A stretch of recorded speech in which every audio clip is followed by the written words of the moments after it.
Kelly Slater is still boss on Teahupo'o. Olympic dreams come true. Foiling kites and foiling tacks. And now in the newsroom, here's Jero Malingri. NC Sports, plunge into the action.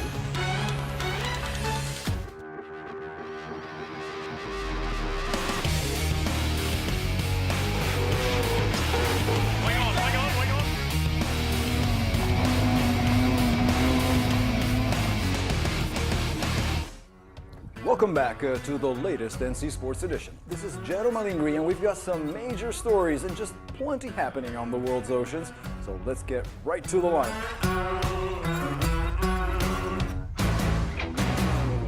The legend won't quit. Kelly Slater wins the Teahupo'o final against the new WSL #1, John Florence. Rio sailing recap, the medals and the heroes. Correspondent Nick Douglas links into the newsroom with some exclusive insight from the Aussie sailing team. Plus, wunderkind Nick Parlier takes the Hydrofoil Pro Tour in Mauritius. Check out the foiling tack. Will this be a new game changer at the America's Cup? Cliff diving, Silchenko and Richard beat the odds in Polignano. Plus, NC Sports 360 with top ongoing events and much more.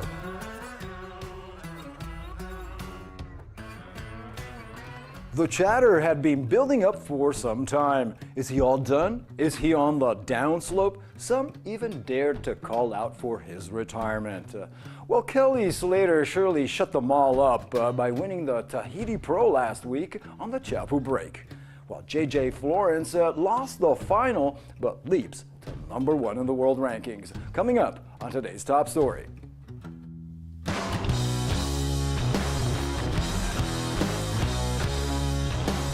My season starts now, declared 11-time world champ Kelly Slater last week after yet another spectacular and historic win in Tahiti, and packing 4 10-point rides on the Teahupo'o break to prove it.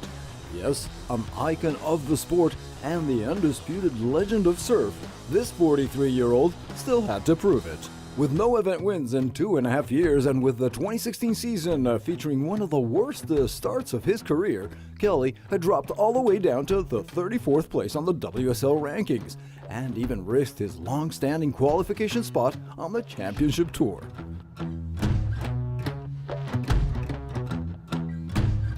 This was already being characterized as a somewhat pitiful exit and ultimately a sad downfall for the hero. But Kelly stood fast and worked for it like any other rookie.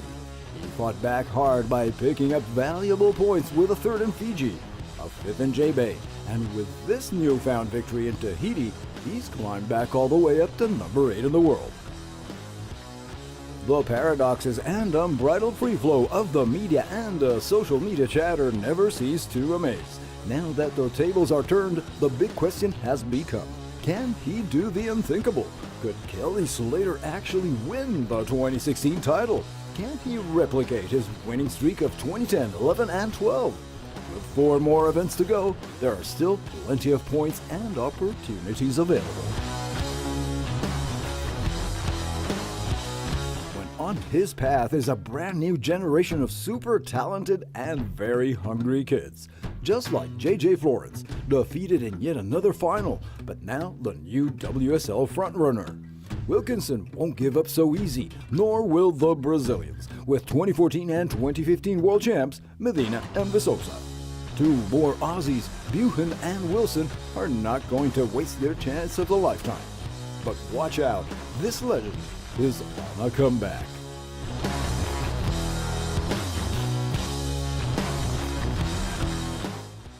Well, while Slater continues to amaze, the biggest news in surfing this summer came from the Rio Games with the announcement of its official inclusion for Tokyo 2020 by the International Olympic Committee.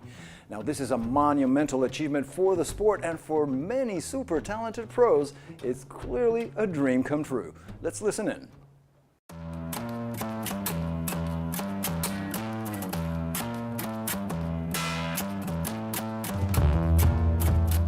Of course, if I was, invited to surf the Olympics, of course I'd love to represent Hawaii. But there's so many talented surfers, and it's hard to choose. But obviously, if I had that option, of course I would. I would be honored to compete. You know, that's been a dream of mine since I was as young as you could possibly think of, was to go to the Olympics for something, no matter what sport it was.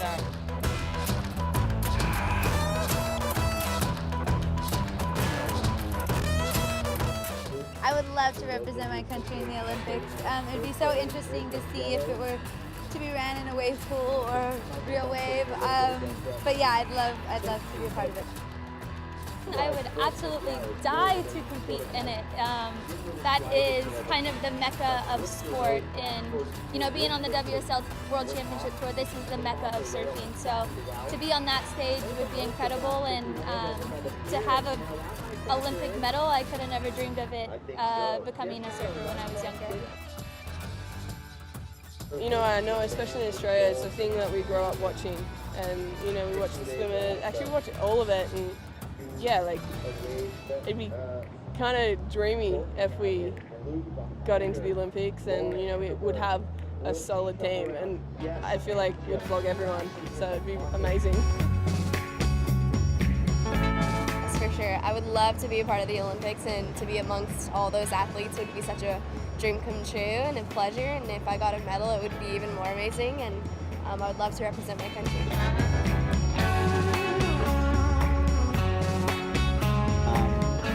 I hope my country wins. Definitely, and if I'm not in the water, definitely I'll be in Japan to cheer for my friends and for my country, and can't wait for that opportunity for sure.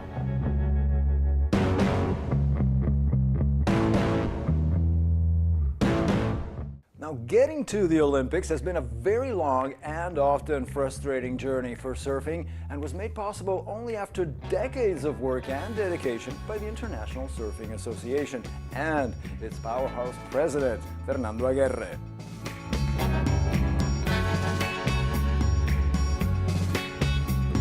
Upon receiving the news, Aguirre noted that this is a game-changing moment for surfing. We're already seeing increased popularity of the sport across the world, and the Olympic Games will provide an incredible platform to further showcase surfing and its core values, with its unique and modern blend of sport performance, style, and youth culture. Surfing will help deliver something special to the Games.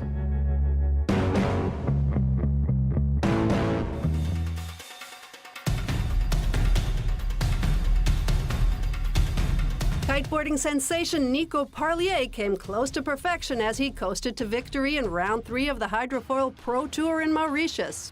The Frenchman won 16 of the 17 races, leaving Johnny Heineken and Oliver Bridge to compete for the remaining spots on the podium. Despite securing top honors with 2 races to spare, Parlier sailed all the way to the end. Heineken captured second while Bridge took third, with Maxime Nochet and Alex Mazzella rounding out 4th and 5th.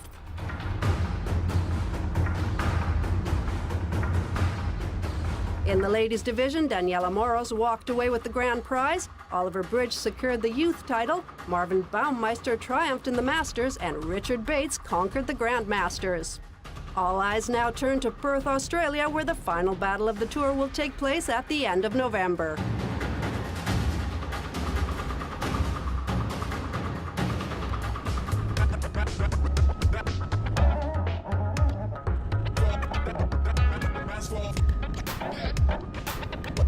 The recent new video released by SoftBank Team Japan of its first successful foiling tack back in April has been spreading awe and curiosity throughout the America's Cup community. The complex upwind maneuver that involves shifting the boat's angle to the wind without ever landing off the foils is now being hailed as a potential game changer, at least until everyone else will be able to master it.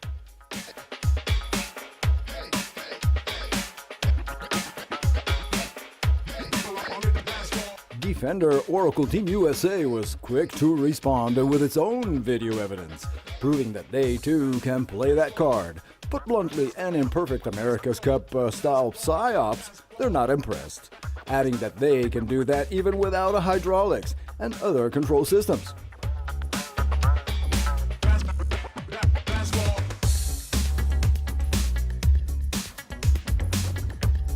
One thing is for sure, this new frontier of the sport is literally where no man or woman have ever sailed before.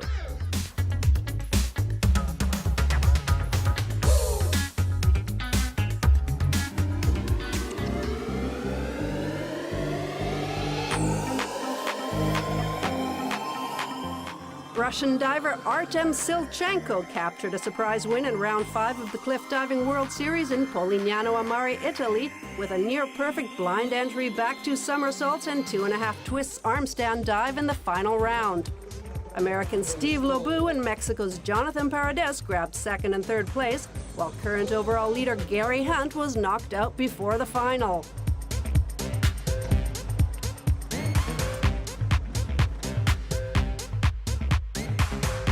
In the women's camp, Canada's Lisanne Richard grabbed her first series win, robbing overall leader Rhiannon Ifland of a historic hat trick after 2 consecutive wins.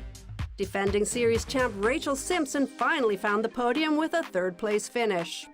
The men's series heads to Pembrokeshire, Wales for round 6 on September 11th, with the women returning to the tour for the final 3 rounds in Bosnia-Herzegovina, Japan, and the UAE.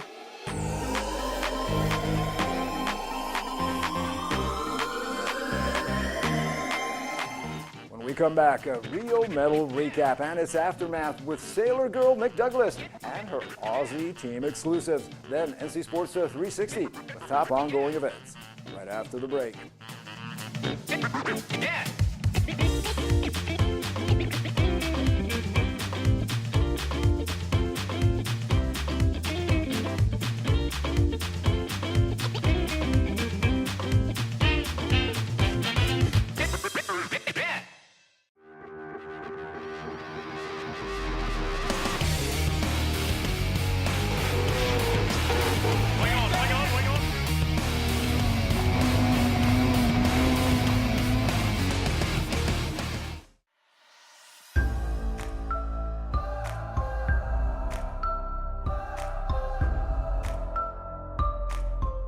The Rio Olympics have come and gone, and despite initial worries about conditions both in the water and on shore, the 2016 Games are being heralded as a success throughout the international sailing community.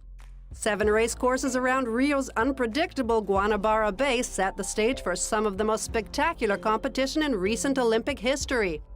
In the end, Great Britain topped the medals tally with 2 golds and 1 silver, followed by a pair of golds for the Netherlands and 1 gold and 3 silvers for Australia. Let's take a look at the top medalists.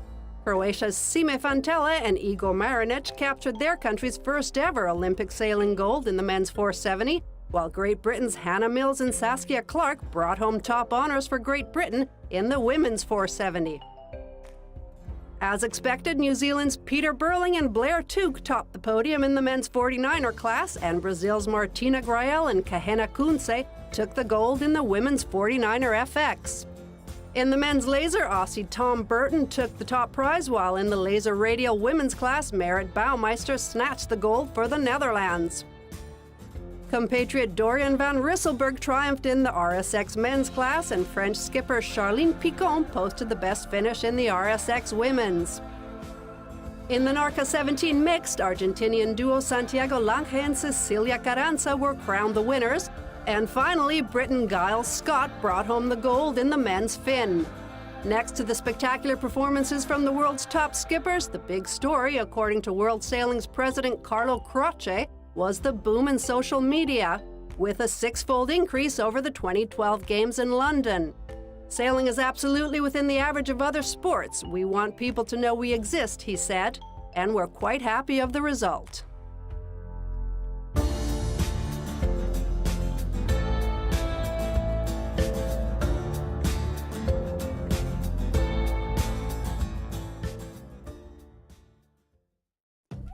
And now for some exclusive Olympic sailing insight from Rio with everyone's favorite sailor girl. NC Sports correspondent and web sensation Nick Douglas is now linking up with the newsroom. Hello, Nick. It's good to have you back. First off, what's your take on the last games? Looks like several forecasts simply didn't play out. I have to say that the Olympics this round were incredibly difficult to predict.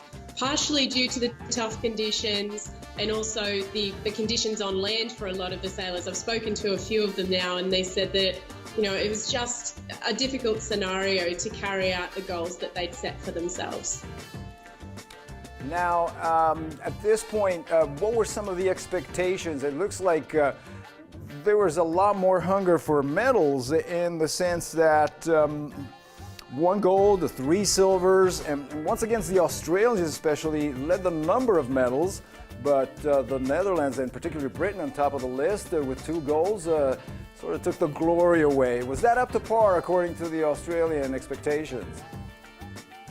I think every athlete, Giro, would love to win a gold medal as opposed to a silver, and I know that the 3 Australians that won silver were not, particularly happy with themselves given that they all had opportunities to win gold, and a lot of things went wrong for the Australian sailing team at the start of the regatta. But that said, they all finished strongly. All of the Australian sailing team, even not even looking at the medalists, managed to progress their positions in their medal races, which is fantastic to see. But on Great Britain, 2 gold medals. There was also 1 gold medal that they potentially missed out on, and that was with Nick Thompson in the laser, who didn't even manage to podium, which I know was a big disappointment to them. Now you got a chance to talk to some of these athletes after Rio on their way back. Let's listen in and then we'll come back for some more comments.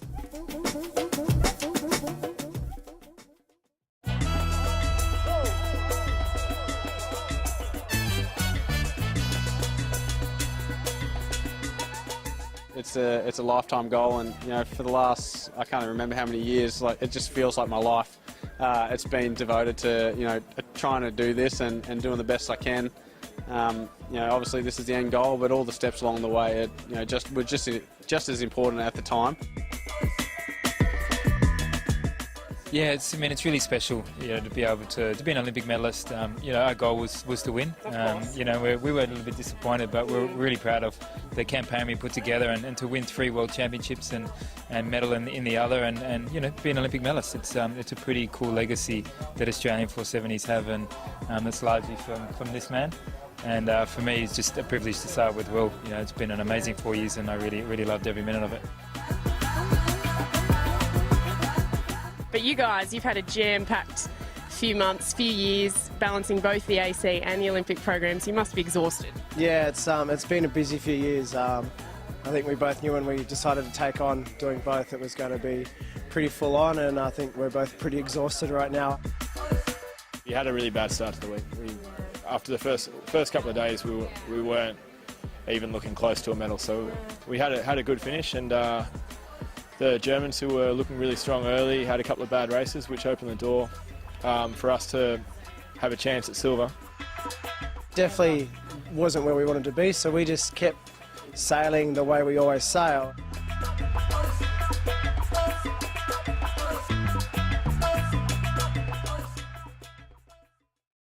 Now, Nick, these were some great statements right after Rio, and we can really see how after 4 years of campaigning, missing a gold and having to settle for a silver can really burn. Oh gosh, yes, Giro, and I think that it's not just with the Australian sailing team where we saw scenarios like this, even with people missing the podiums when they are expected to medal. But I think we have to remember that just making the Olympics is a massive achievement for all of these sailors, let alone taking a medal. And silver, I don't think, should be discounted, though I think it might make some of these sailors hungry to go again, and we'll have to see what happens leading into Tokyo for 2020. Well, we're going to start another 4 years of campaigning for Tokyo 2020. Everything new game, new ball game. Nick, lots happening on the water out there. America's Cup, Sailing World Cup is coming back. But we'll hook up with you, let's say, in a few editions to chat some more. Thanks for being with us. Sounds great. Talk to you soon, Gero.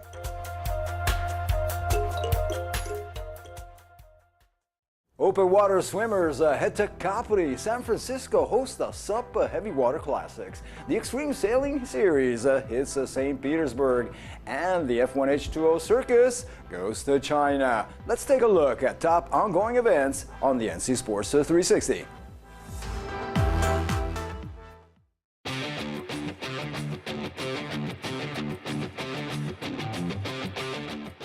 Marathon swimmers are now in sunny southern Italy for the FINA Open Water World Cup Capri this Sunday. It's a national classic that began back in 1949 when the Capri-Napoli route was first covered by Aldo Fioravanti and Cesare Alfieri. Swimmers are expected to cover the nearly 20 nautical mile stretch in about 6.5 hours.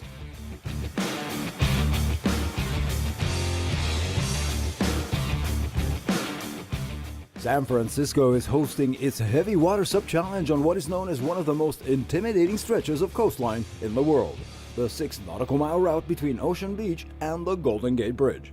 An open competition to last until the 28th of September, this is the 6th event of the Sup World Series that offers a total cash prize of $50,000.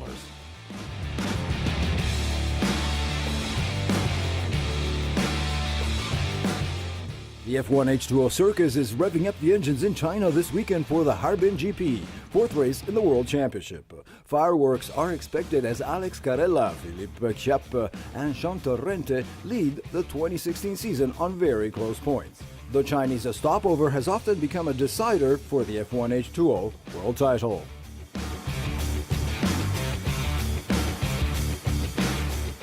St. Petersburg is now hosting Act 5 of the 2016 Extreme Sailing Series with the debut of the GC32 on the Neva River in front of the stunning backdrop of the Palace Embankment and Peter and Paul Fortress. It's now a chase on Morgan Larson and the Oman Air Team with Red Bull and Alinghi leading the pack. Nautical Channel will be airing the circuit's return to Russia live this Sunday, September 4, from 1430 to 1600 CEST.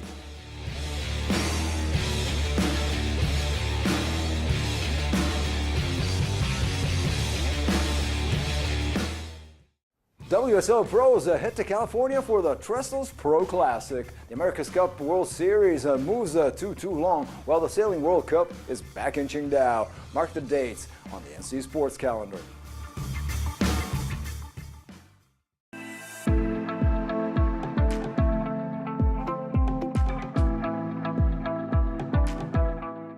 The pros are back in action this September 7th as the WSL Hurley Pro gets underway at Lower Trestles in Southern California. John Florence will be wearing the yellow jersey in the men's camp, chased by Aussie Matt Wilkinson and Brazilian powerhouse Gabriel Medina. While in the women's division, Courtney Conlog will try to hold on to her number 1 spot, challenged by last year's winner Carissa Moore and Tatiana Weston Webb. Renowned for its versatile conditions, Trestles is the 8th stop on the CT for the men and the 7th for the women.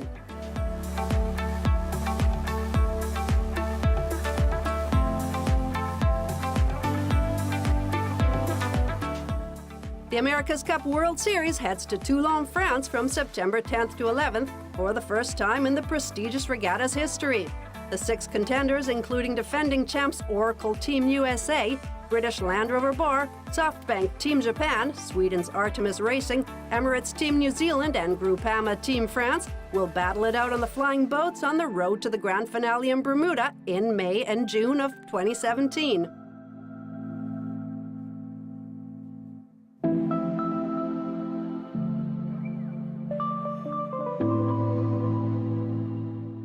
Qingdao, China will host the 5th and penultimate regatta of the 2016 Sailing World Cup Series from September 19th to 25th. 30 of the world's top sailors will compete in racing across the 10 Olympic fleets, hot on the heels of the Olympic Games in Rio. The series, which includes all the sailing classes chosen for the 2016 Olympic and Paralympic sailing competitions, will wrap up in Melbourne in December.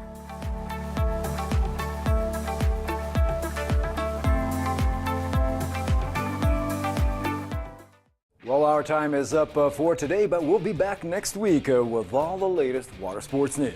But before we go, here's an interesting clip from Water Kings, a brand new endurance event from Lagos in Portugal, where both kiters and sailors took on a grueling 12-hour non-stop challenge.